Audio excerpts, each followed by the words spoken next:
मेरे प्यारे बच्चे, कैसे हैं आप? हम आशा करते हैं कि आप घर में स्वस्थ हैं, मस्त हैं और अपनी तैयारी में जुटे हुए हैं।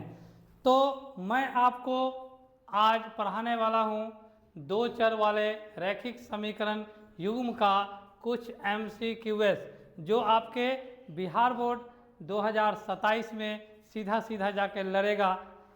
तो कहने का मतलब ये हुआ कि आपको जितना MCQs पढ़ाया जाएगा, चाहे 10 या 20 या कुछ भी, दो चर वाले रैखिक समीकरण, तो इसी में से आएगा। आपको एक्स्ट्रा कुछ पढ़ने का जरूरत नहीं है। मतलब जो भी चीज़ आपको पढ़ाया जाएगा दो चर वाले रैखिक समीकरण युग्म में आपका फंस जाएगा। तो चलिए आज हम शुरुआत कर रहे हैं दो चर वाले रैखिक समीकरण युग्म। तो सबसे पहला सवाल है, रैखिक समीकरण में चर के घात की संख्या कितनी होती है? तो देखिए आपके सामने में कितना आसान क्वेश्चन है जो 2021 और 2024 में पूछा जा चुका है। तो मेरे प्यारे बच्चों, जैसा कि आपको पता है दो चर वाले रैखिक समीकरण का देखिए मानक रूप क्या होता है। मानक रूप क्या होता है? ax plus by plus c equal to क्या होता है? 0। तो आप देख रहे हैं कि x और y पर पावर कुछ नहीं दिखाई दे रहा है। कहने का मतलब कि x पर भी पावर 1 है और y पर भी पावर 1 है। तो आपको पूछ क्या रहा है कि रैखिक समीकरण में चर के घात की संख्या। तो चर क्या है? x है और y है।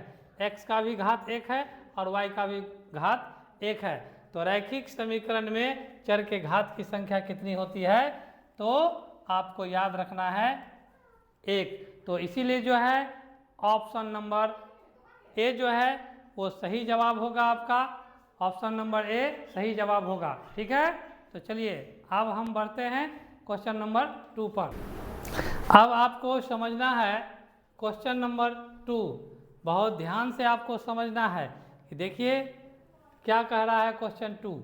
यदि रैखिक समीकरणों का आलेख एक दूसरे के समानांतर रेखाओं के रूप में निरूपित करें तो समीकरण युग्म के कितने हल होंगे? कितने हल होंगे? तो आपको बहुत ध्यान से जो है सवाल को समझना है और उसका जवाब देना है। तो कह रहा है कि यदि रैखिक समीकरणों का आलेख एक दूसरे के समानांतर रेखाओं के रूप में निरूपित करे तो समीकरण युग्म के कितने हल होंगे? तो कहने का मतलब ये हुआ, मान लीजिए कि ये ग्राफ है। ये क्या है? ग्राफ है। चलिए ये जो है x और ये क्या होता है? x dash. ये 0 होता है, ये होता है y और ये होता है y डैश।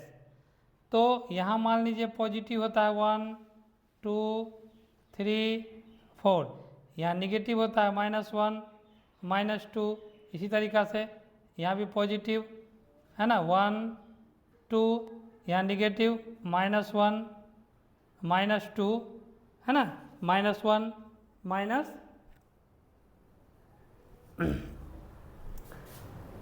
-1 -2। तो चलिए अब देखिए क्या कह रहा है कि यदि रैखिक समीकरणों का आलेख एक दूसरे के समानांतर, तो मान लीजिए कि दो रेखा है। पहला समीकरण का मान लीजिए कि ये हुआ और दूसरा समीकरण का ये। तो ये दोनों देखिए, ये दोनों क्या है? एक दूसरे के समानांतर है। कहने का मतलब है कि आपस में अनंत तक वो नहीं मिलेगा, आपस में एक दूसरे को नहीं काटेगा। तो यदि रैखिक समीकरणों का आलेख एक दूसरे के समानांतर हो तो ये दोनों रेखा जो है एक दूसरे के समानांतर है और दोनों आपस में एक दूसरे को नहीं काटेगा। तो समीकरण युग्म के कितने हल होंगे पूछा जा रहा है। तो एक अद्वितीय हल, कोई हल नहीं, अनगिनत हल, दो हल। तो आपको याद रखना है कि जब दो रेखाएं समानांतर होती है तो उसका जवाब क्या होता है? कोई हल नहीं। मतलब उसका कोई हल नहीं होगा। क्या होगा? कोई हल नहीं होगा। अब आइए क्वेश्चन नंबर 3 को समझने का प्रयास करते हैं। तो देखिए क्वेश्चन नंबर 3, क्वेश्चन नंबर 3 को आप बहुत ही आसानी पूर्वक समझने का प्रयास कीजिए। क्वेश्चन नंबर 3 क्या है? तो देखिए क्वेश्चन नंबर 3, समीकरण निकाय, समीकरण निकाय 5x घटा 3y बराबर 2।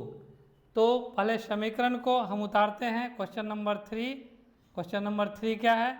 देखिए 5x माइनस 3y और बराबर के बाद 2 है तो यहीं पर लिख देते हैं, बराबर से पहले ले जाएंगे तो -2 बराबर क्या हो जाएगा? 0। अब दूसरा को देखिए 6x प्लस y माइनस 7 बराबर 0। मेरे प्यारे बच्चों, आप जो है इस क्वेश्चन को बहुत ही आसान भाषा में समझने का प्रयास कीजिए। देखिए पहला समीकरण क्या है? 5x घटा 3y है बराबर 2 है, बराबर के बाद 2 है तो 2 को उठा करके बराबर से पहले ले जाएंगे तो -2 हो जाएगा और बराबर 0 हो जाएगा। उसी प्रकार से बराबर के बाद 7 है दूसरा समीकरण में, बराबर से पहले ले जाएंगे तो -7 हो जाएगा बराबर 0। आप देखिए यहाँ पर a1 बाई a2 बराबर कितना हो जाएगा? 5/6।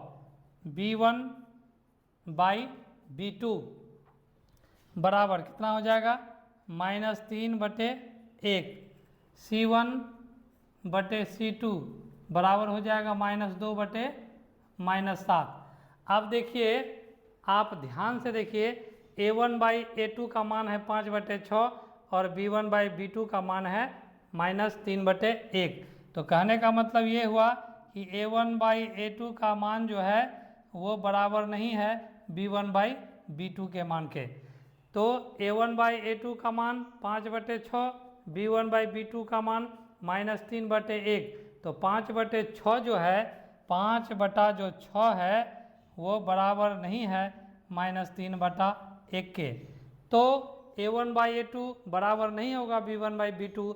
तो समीकरण निकाय का क्या होगा? अद्वितीय हल होगा। क्या हो जाएगा? अद्वितीय हल। क्या हो जाएगा? अद्वितीय हल। आपको याद रखना है कि a1 बाई a2 बराबर नहीं होगा b1 बाई b2। तो समीकरण निकाय का क्या होगा? अद्वितीय हल होगा। मतलब ऑप्शन नंबर सी सही जवाब होगा आपका। तो देखिए कितना आसान आसान सवाल पूछा जाता है। आप थोड़ा सा दिमाग लगाइएगा, उस क्वेश्चन का जवाब आसानी पूर्वक आपको मिल जाएगा। अब जो है क्वेश्चन नंबर 4 को समझने का प्रयास कीजिए बहुत ही आसान शब्दों में। तो चलिए क्वेश्चन नंबर 4 क्या है? क्वेश्चन नंबर 4 को पढ़िए।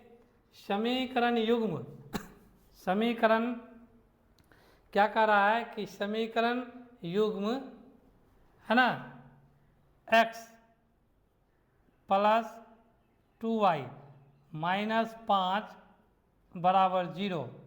उसके बाद है -4x माइनस 8y प्लस 20 बराबर 0 के कुल कितने हल है?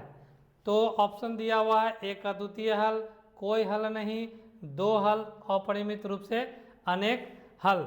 तो अपरिमित रूप से अनेक हल होने के क्या शर्त हैं? तो देख लीजिए, पहले निकालिए a1 बाई a2 बराबर, तो यहाँ 1 है, x का गुणज क्या है 1, तो 1 बटे क्या है -4। उसके बाद b1 बाई b2 बराबर कितना है 2 बटे -8, 2 एकम 2, 2 चौके 8 बराबर 1 बटे -4। उसके बाद c1 बाई c2 बराबर -5 बटे 20, 5 एकम 5, 5 चौके 20 मतलब -1 बटे 4। तो कहने का मतलब है इसको हम ऐसे भी लिख सकते हैं -1 बटे 4, इसको हम ऐसे भी लिख सकते हैं माइनस के ऊपर -1 बटे 4 और यहाँ भी है -1 बटे 4। तो आप जो है बहुत ध्यान से समझने का प्रयास कीजिए कि a1 बाई a2, तो a1 का मान मतलब x का जो गुणज है 1 है, तो a1 का मान 1 हो जाएगा और a2 का मान कितना हो जाएगा -4। तो इसको हम ऐसे लिख सकते हैं, माइनस के ऊपर लिख दिए -1 बटे 4। b1 बाई b2 2 बटे -8 है, तो 2 एकम 2, 2 चौके 8, 1 बटे -4 तो माइनस को ऊपर लिख दिए, -1/4 हो गया। C1/C2 है ना, 5 एकम 5, 5 के 20, -1/4। तो तीनों मान आपस में क्या है, बराबर है। A1/A2 बराबर B1/B2 बराबर C1/C2। तो A1/A2 बराबर B1/B2 बराबर C1/C2। जब तीनों मान आपस में बराबर होता है मेरे प्यारे बच्चों, तो समीकरण निकाय का अपरिमित रूप से अनेक हल होंगे। क्या होंगे, अनेक हल। तो देखिए ऑप्शन नंबर ए में है एक अद्वितीय हल, बी में है कोई हल नहीं, सी में है 2 हल और डी में है अपरिमित रूप से अनेक हल। तो ऑप्शन नंबर डी अपरिमित रूप से अनेक हल ये सही जवाब है। तो चलिए अब जो है क्वेश्चन नंबर 5 को समझते हैं। क्वेश्चन नंबर 5, तो क्वेश्चन नंबर 5 को समझने का प्रयास कीजिए। आपको बहुत ही आसान शब्दों में हम समझाने का प्रयास करते हैं। यदि आपको अच्छा लग रहा है तो आप मेरे चैनल को सब्सक्राइब जरूर करें और अपने दोस्तों को वीडियो शेयर करें। चलिए नंबर 5 क्या है कि के किस मान के लिए अनगिनत, अभी अभी आपको बताया गया है कि अनगिनत मतलब अपरिमित रूप से अनेक हल होने के क्या शर्त हैं। तो सबसे पहले देखिए पहला जो समीकरण है 4x प्लस ky बराबर के बाद 6 है, तो बराबर से पहले लाएंगे तो -6 बराबर 0 हो जाएगा। उसके बाद क्या है 2x प्लस 4y -3 बराबर 0। तो पूछ रहा है कि के किस मान के लिए। इस सवाल को बहुत ही ध्यान से समझिए। 4x प्लस ky बराबर 6 है, तो बराबर के बाद 6 है, बराबर से पहले लेकर के चले जाएंगे 6 को, तो -6 हो जाएगा, बराबर 0, बराबर के बाद कुछ नहीं बचेगा तो 0। तो उसी प्रकार से बराबर के बाद +3 है, बराबर से पहले लेकर के जाएंगे तो -3 बराबर 0 हो जाएगा। तो पूछ रहा है कि अनगिनत हल होंगे। तो मेरे प्यारे बच्चों आपको पता होना चाहिए कि अनगिनत हल होने के लिए A1/A2 बराबर होता है B1/B2 बराबर होता है C1/C2। मतलब A1/A2 B1/B2 C1/C2 आपस में तीनों क्या होता है, इक्वल होता है, बराबर होता है। तो चलिए अब जो है A1/A2 का मान लिखते हैं। तो देखिए 4/2, तो 4/2 लिख दिए बराबर B1/B2 के बटा 4। अब जो है C1/C2 -6 बटे -3। तो आप देखिए इसको और इसको ले लेते हैं, लेने का प्रयास कीजिए। तो ये दोनों को हम लेते हैं तो 4/2 बराबर हो गया k/4। तो 2 को k से गुना करेंगे, 2k बराबर हो जाएगा 4 चौका 16, तो k इसीलिए k बराबर हो जाएगा 16/2, 2 8 16 बराबर 8। तो देखिए ऑप्शन नंबर ए में है -2, बी में है -8 और सी में कितना है 8। तो सी जो है वो बिल्कुल सही जवाब होगा। सी क्या हो जाएगा, बिल्कुल सही जवाब होगा सी। देखिए के का मान 8। अब आप ऐसे भी निकाल सकते हैं, आप बोलिएगा कि सर जी हम पहला और दूसरा को क्यों लेंगे, दूसरा और तीसरा को भी तो ले सकते हैं। तो लेकर के देखिए उतना ही आएगा, k/4 बराबर -6 बटे -3। तीनों आपस में बराबर है, आप किसी को भी ले सकते हैं, लेकिन के का मान निकालना है तो एक बार इसको और इसको लेना पड़ेगा, इसको नहीं लीजिएगा तो इसको लेना पड़ेगा, तभी जा कर के आपका के का मान निकलेगा। तो देखिए माइनस माइनस कट गया। आप जो है 3 और के को गुना करेंगे तो कितना हो जाएगा, 3 के बराबर 6 चौक 24 हो गया, तो के बराबर हो जाएगा 24/3, 3 8 24, तो के बराबर कितना हो गया 8। आप किसी भी तरीका से निकालिएगा, आपका आंसर जो है 8 ही आएगा। तो मेरे प्यारे बच्चों, आपको यदि अच्छा लग रहा है मेरा क्लास, तो आप जो है मेरे चैनल को सब्सक्राइब कीजिए और अपने दोस्तों को शेयर कीजिए, और इस तरह का सवाल आपके लिए हम ढेर सारा सवाल लेकर के आएंगे। चलिए अब हम बढ़ते हैं क्वेश्चन नंबर 6 पर। चलिए मेरे प्यारे बच्चों, आप क्वेश्चन नंबर 6, 7, 8, 9 और 10 को समझने का प्रयास कीजिए। तो देखिए क्वेश्चन नंबर 6 जो है आपके बिहार बोर्ड 2023 और 2025 में पूछा गया है। तो क्वेश्चन क्या है कि यदि रैखिक समीकरणों का युग्म संगत हो, क्या हो, संगत हो, तो उनके द्वारा निरूपित रेखाएं कैसी होगी। तो आपको ये पता होना चाहिए कि a1/a2 का मान b1/b2 के बराबर नहीं होगा, तो समीकरण निकाय का अद्वितीय हल होगा, मतलब रेखा जो है एक दूसरे को काटेगा। दूसरा है तब जाकर के जो है क्या होगा, संगत होगा।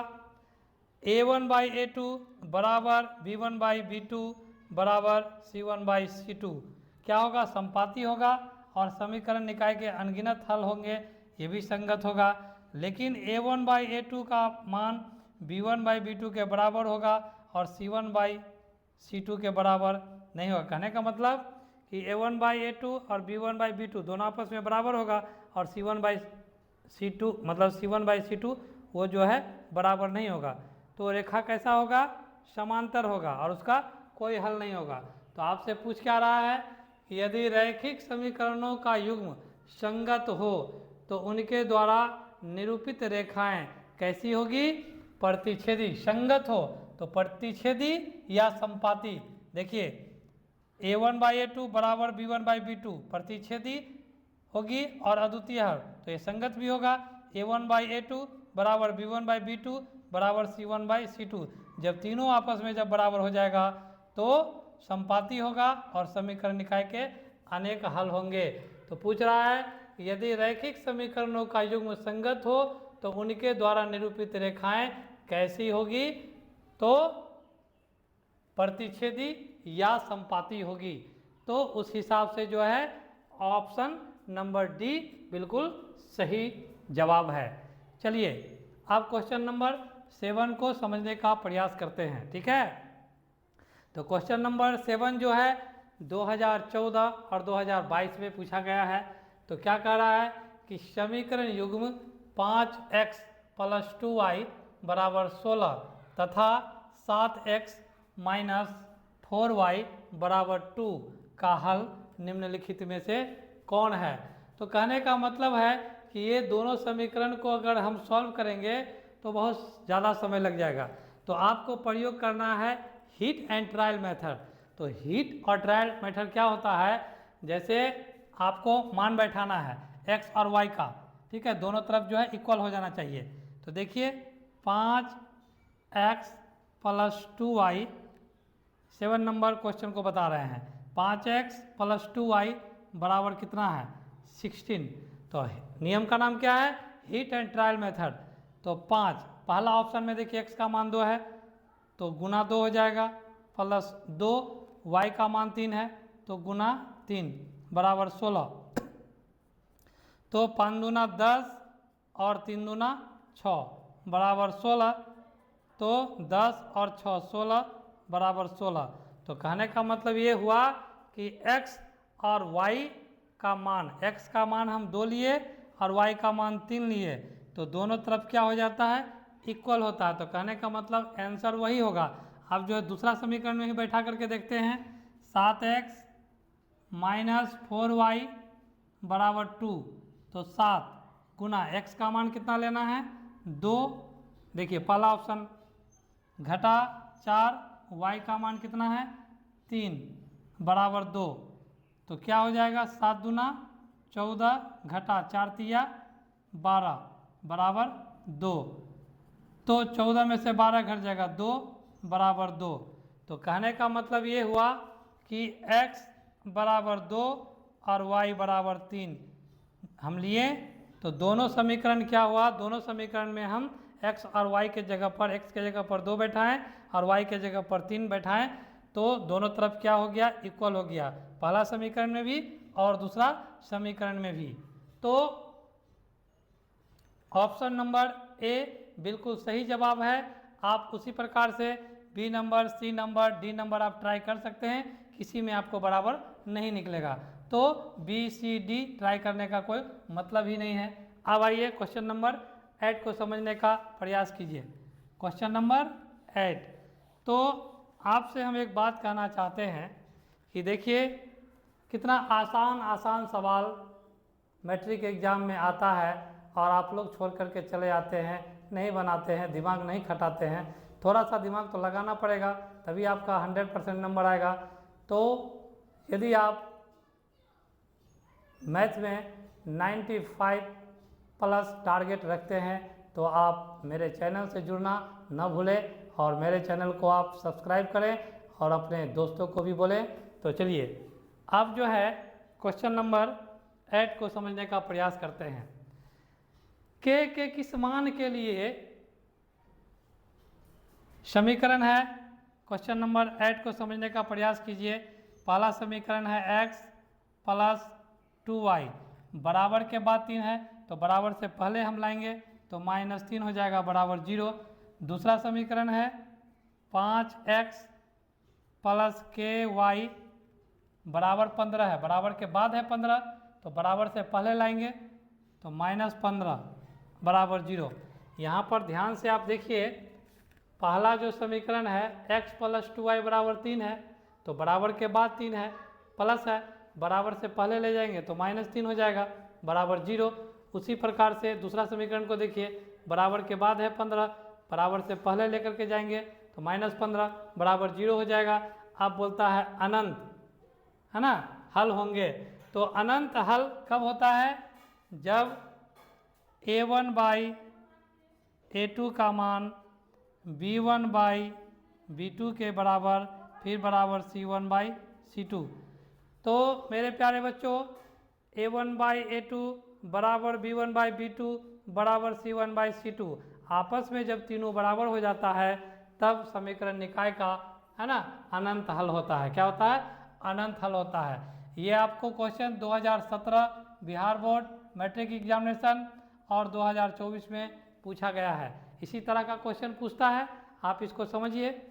तो यहाँ देखिए x का, है ना, गुणक क्या है, 1 है, तो क्या हो जाएगा 1/5 इजकल टू b1 का मान हो जाएगा 2 और b2 का मान हो जाएगा k। c1 का मान कितना है -3 और c2 का मान है -15। तो अब जो है 1/5 बराबर 2/k, इसको लेकर के सॉल्व कीजिए। k और 1 को गुना करेंगे तो क्या हो जाएगा, k बराबर 5 को 2 से गुना करेंगे 10, मतलब क्रॉस गुना, इसको इससे गुना और इसको इससे गुना, तो k का मान 10 निकला। मतलब इसको और इसको लिए, आप इसको और इसको भी लीजिएगा तो k का मान 10 निकलेगा। जैसे देखिए 2/k हो गया बराबर -3/-15। तो यहाँ देखिए माइनस माइनस कट गया, 15 को 2 से गुना करेंगे 30 और 3 को k से गुना करेंगे 3k, तो 3k बराबर 15 दूना 30 हो गया। k बराबर कितना हो जाएगा 30/3, तो 3 से भागा लगाएंगे 30 में 10, तो देखिए यहाँ भी k का मान 10, यहाँ भी k का मान 10। एक बार इसको इसको बराबर करके दिखाएं, उसके बाद इसको इसको बराबर करके दिखाएं, क्योंकि आपस में तीनों क्या है, बराबर है। k का मान निकालना है तो या तो आप इसको इसको बराबर कीजिए, नहीं तो इसको इसको बराबर कीजिए, k का मान निकल जाएगा। दोनों स्थिति में k का मान 10 ही निकलेगा। तो देखिए 10 कहाँ पर है, तो 10 जो है आपका ऑप्शन बी में है, तो ये बिल्कुल सही जवाब है। अब जो है क्वेश्चन नंबर 9 को समझते हैं। तो मेरे प्यारे बच्चों, आपको बहुत ही सरल भाषा में और समझा समझा के पढ़ाया जा रहा है। यदि आपको बहुत अच्छा लग रहा है तो आप चैनल को सब्सक्राइब करें और हमसे जुड़ें। तो चलिए अब जो है क्वेश्चन नंबर 9 को समझिए। क्वेश्चन नंबर 9, क्वेश्चन नंबर 9 क्या है, कह रहा है कि यदि समीकरण निकाय के x माइनस 5y बराबर के बाद 2 है, तो बराबर से पहले लाएंगे तो -2 बराबर 0। अब दूसरा समीकरण देखिए, 6x है प्लस 2y बराबर के बाद 7 है, बराबर से पहले लाएंगे -7 बराबर क्या हो जाएगा 0। कोई हल न हो तो कोई हल न होने का शर्त होता है a1/a2 बराबर होना चाहिए b1/b2 और बराबर नहीं होना चाहिए c1/c2। तो a1/a2 का मान देख लीजिए k/6 है तो k/6, b1/b2 का मान देखिए -5/2 -5/2 बराबर नहीं है c1/c2 मतलब -2/-7। तो ये तो बराबर है ही नहीं। k का यदि मान निकालना है, यहाँ पूछ रहा है k का मान क्या होगा, तो आप इसको और इसको आपस में बराबर कर दीजिए। तो k/6 बराबर -5/2। तो 2 और k को गुना करेंगे 2k बराबर 6 पंचे 30 -30 हो जाएगा। तो k बराबर -30/2, 2 से काट देंगे तो -15 हो जाएगा। तो इस प्रकार से हम देख रहे हैं कि k का मान कितना निकला -15। तो देखिए कितना आसान सवाल पूछ रहा है। तो k का मान कितना निकला -15, मतलब ऑप्शन नंबर बी क्या है, सही जवाब है। तो मेरे प्यारे बच्चों, आपको यदि स्पष्ट और बहुत ही आसान भाषा में समझ में आ रहा है तो आप जो है मेरे चैनल को सब्सक्राइब कीजिए और अपने दोस्तों को भी बोलिए। तो चलिए अब हम क्वेश्चन नंबर 10 को समझने का प्रयास करते हैं। Question number 10। तो क्वेश्चन नंबर 10 क्या है, दो चरों में से दो रैखिक समीकरणों के हल अनंत हो तो आलेख होंगे, अनंत हो तो आलेख होंगे। तो कहने का मतलब कि अनंत हल कब होता है, अनंत हल मतलब जब a1/a2 का मान b1/b2 फिर बराबर c1/c2, तो क्या होता है, अनेक हल होता है। क्या होता है, अनेक हल होता है। दो चरों में से दो रैखिक समीकरणों के हल अनंत हो तो आलेख, जब तीनों मान आपस में जब बराबर हो जाएगा तो ग्राफ जब खींचिएगा तो क्या हो जाएगा, समपाती हो जाएगा। एक रेखा दूसरे रेखा को क्या करेगा, ढक लेगा। क्या करेगा, ढक लेगा। तो समपाती रेखा है, मतलब ऑप्शन नंबर सी बिल्कुल सही जवाब है। कहने का मतलब हुआ कि दो चरों में से दो रैखिक समीकरणों के हल अनंत हो तो आलेख होंगे, मतलब एक रेखा को दूसरा रेखा ढक लेगा। तो ढक लेगा तो क्या होगा, दोनों रेखा क्या होगा, समपाती होगा। क्या होगा, समपाती होगा। तो मेरे प्यारे बच्चों, आपको आज जितना भी क्वेश्चन समझाया गया है बिहार बोर्ड में, आपको यदि पूछेगा दो चर वाले रैखिक समीकरण युग्म से तो आप आसानी से जवाब दे दीजिएगा। तो इन्हीं शब्दों के साथ मैं आपसे विदा लेता हूं और मिलते हैं अगले वीडियो में। तब तक के लिए जय हिंद।